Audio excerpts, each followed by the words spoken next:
Hey there, everybody. Welcome to our preview for the Blacklist Season 10, Episode 5, The Dockery Affair. I'm going out on a limb here that unless the Dockery Affair is like presenting itself as something that it's not, there's probably not a Blacklist number for this episode. Yeah, I don't think there probably is, but that's okay. Yeah. We're starting to kind of move things a little more forward with everything that's happening with Wujing after we saw one of his men, talk to Vesco at the end of the last episode. I mean, there's some stuff that's finally starting to move.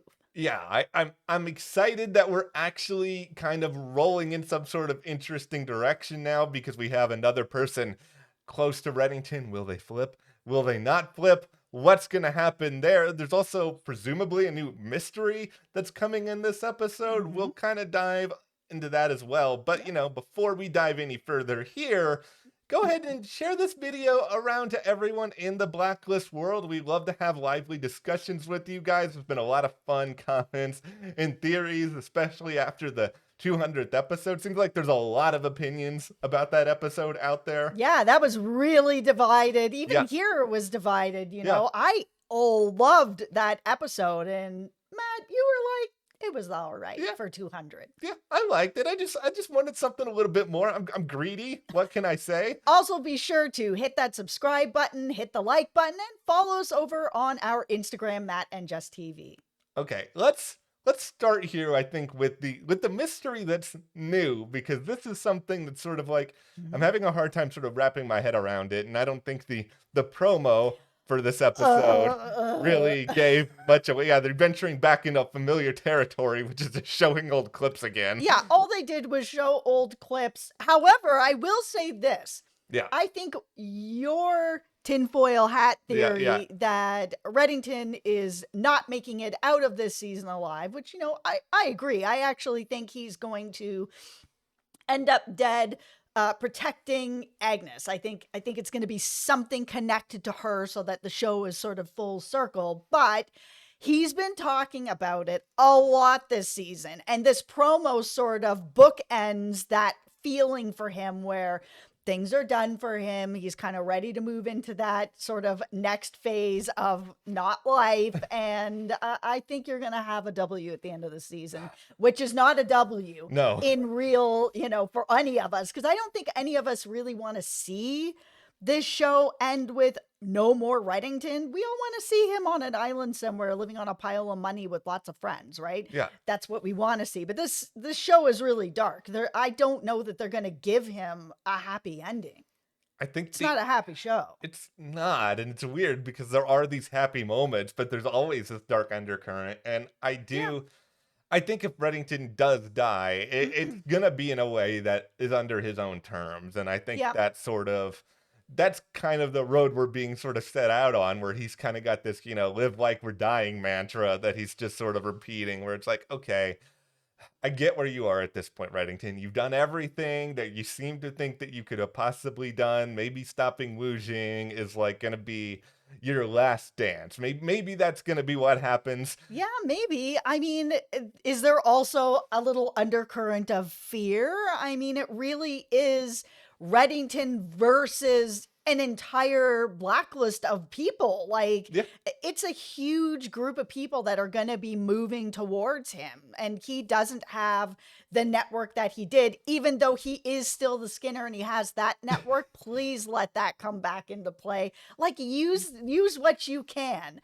Or is Wujing going to get his hands on that whole network as well? I mean, it's hard to know.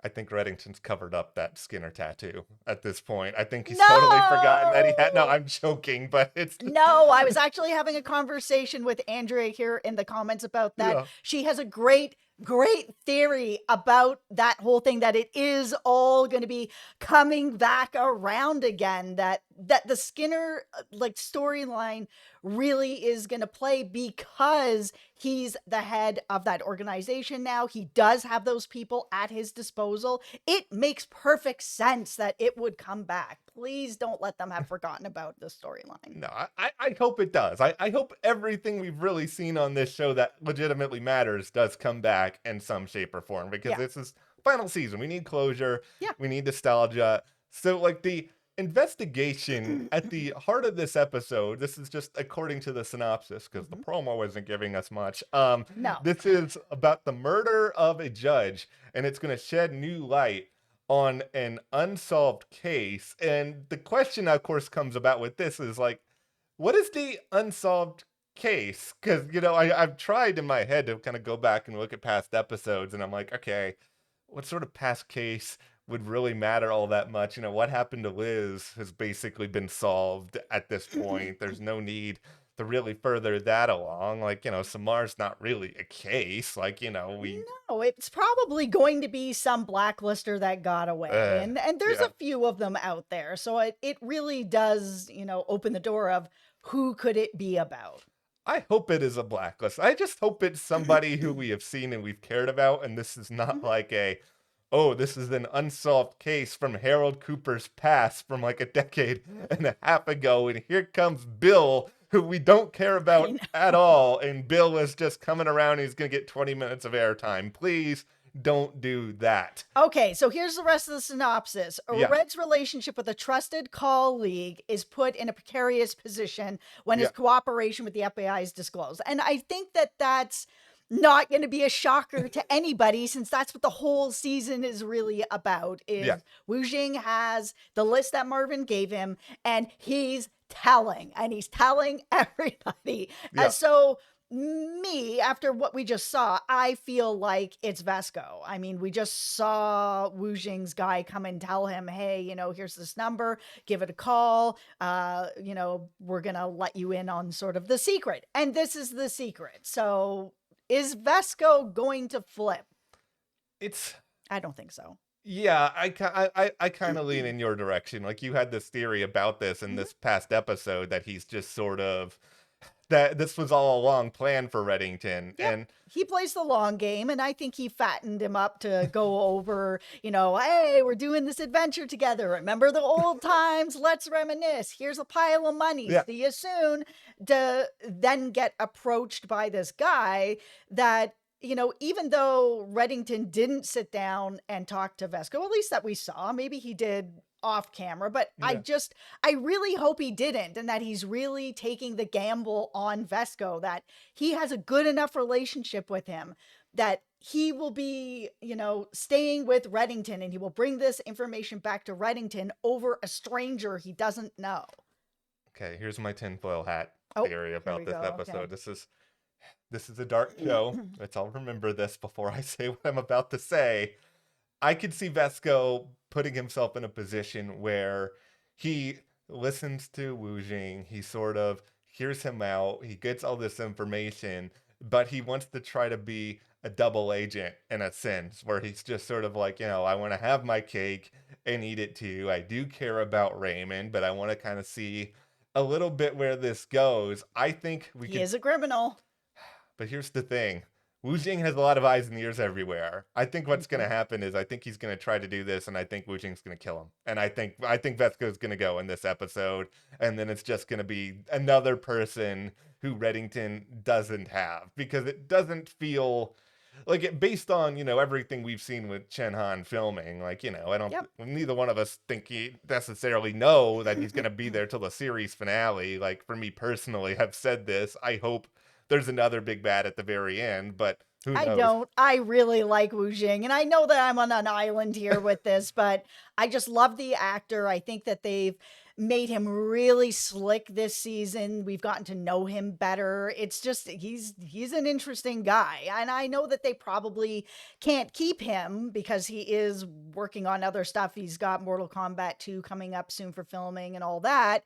But we did see that Chen Han's going to be around for a while. I mean, it was like right at Christmas, he was still there. So, I mean, that probably would have been like episode 10 or something like that by then. Yeah, like he's at least going to be around in the first half of the season. And I do hope he sticks around for that long. Me too. So, like, this is not going to be the end of Wujing's story. You know, Vesco's not going to be able to stop Reddington, and I also don't think, you know, they're not going to kill Reddington in episode 5 either. Like, there's got to be something else that happens that sort of furthers this story along. Yeah, I mean, losing Vesco is something that would further Reddington's story along, because he is circling this idea of he's had his last sort of great adventure, and if all the Blacklisters come together and take him out, well, he'll be able to deal with that. He'll be fine with it. He's accepted sort of everything that's coming for him. I mean, he feels really displaced this season. He's at Cooper's house all the time, sleeping,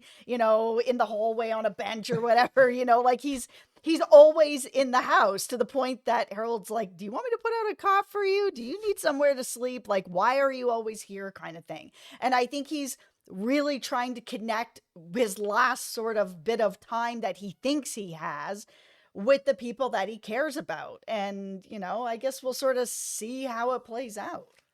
I just hope it's emotional, that it's exciting, that we get some really interesting stuff here moving forward. Also, is Wrestler or Dembe gonna get something like at some point soon, other than the great onion ring saga we had recently? Funny. Like, these guys need a little bit of love too. But we'll see where the Dockery Affair takes us. There's still a lot of season left. Yep. So go ahead, share this video around. Let's have a big lively discussion leading into the weekend. Thank you guys for watching, and we'll see you here next time.